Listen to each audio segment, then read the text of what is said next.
Hello नमस्कार PRB किचनमध्ये तुमचे खूप खूप खूप मनापासून स्वागत आहे। इडली, डोसा, घावणं, आप्पे यासोबत सर्वात जास्त खाल्ली जाणारी चटणी म्हणजे ओल्या नारळाची चटणी। म्हणून आज आपण बनवणार आहोत साऊथ इंडियन स्टाईल ओल्या नारळाची चटणी। चला तर मग रेसिपीला सुरुवात करू। मी इथे एक मिक्सरचं भांडं घेतलेलं आहे, त्यामध्ये 1 वाटी चिरून घेतलेलं ओलं खोबरं घ्यायचं। मी त्याची साल काढून घेतलेली आहे। साल काढून घेतल्यामुळे चटणी ही पांढरी शुभ्र अशी होते, त्यामुळे याची साल काढून घेतलेली आहे। त्याचबरोबर पोहे खायच्या चमच्याने 2 चमचे डाळव घालायचे। त्याचबरोबर 2 चमचे भाजलेले शेंगदाणे घालायचे। याची साल काढून घ्यायची किंवा असंचही घातले तरीही चालतील। जर तुम्हाला शेंगदाणे आवडत नसतील तर स्किप केलं तरीही चालेल। यामध्ये 1 इंच आलं घालायचं। त्याचबरोबर 5-6 हिरव्या मिरच्या घालायच्या। हिरव्या मिरच्या तुम्ही तुमच्या आवडीनुसार कमी जास्त करू शकता। भरपूर अशी कोथिंबीर घालायची। कोथिंबीर मी इथे देठासकट घातलेली आहे।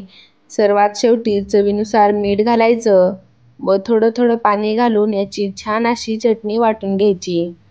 जेवढी शक्य असेल तेवढी ही फाईन अशी चटणी बनवून घ्यायची। जर तुम्ही माझ्या चॅनलवर पहिल्यांदाच व्हिजिट केली असेल तर चॅनलला सबस्क्राईब करा। त्याचबरोबर बेल आयकॉनही प्रेस करा, ज्यामुळे तुम्हाला दररोजच्या नवीन नवीन व्हिडिओची नोटिफिकेशन मिळत जाईल।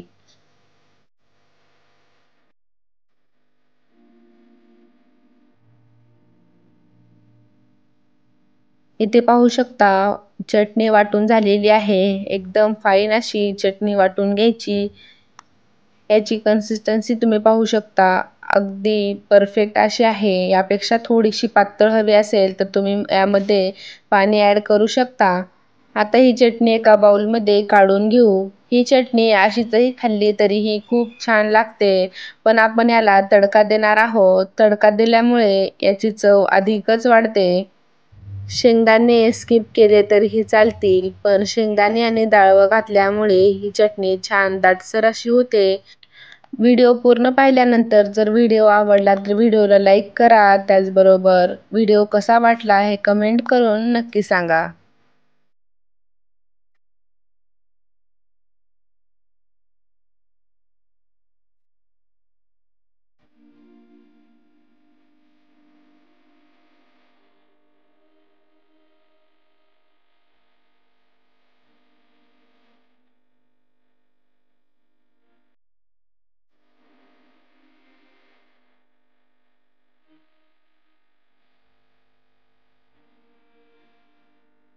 आता चटणीला तडका देऊ।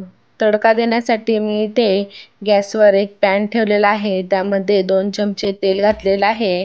तेल छान कडकडीत गरम झालं की अर्धा चमचा मोहरी व 1 चमचा जिरे घालायचे।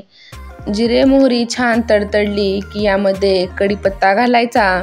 त्याचबरोबर हिंग घातली तरीही चालेल। तडका छान कडकडीत असा होऊ द्यायचा।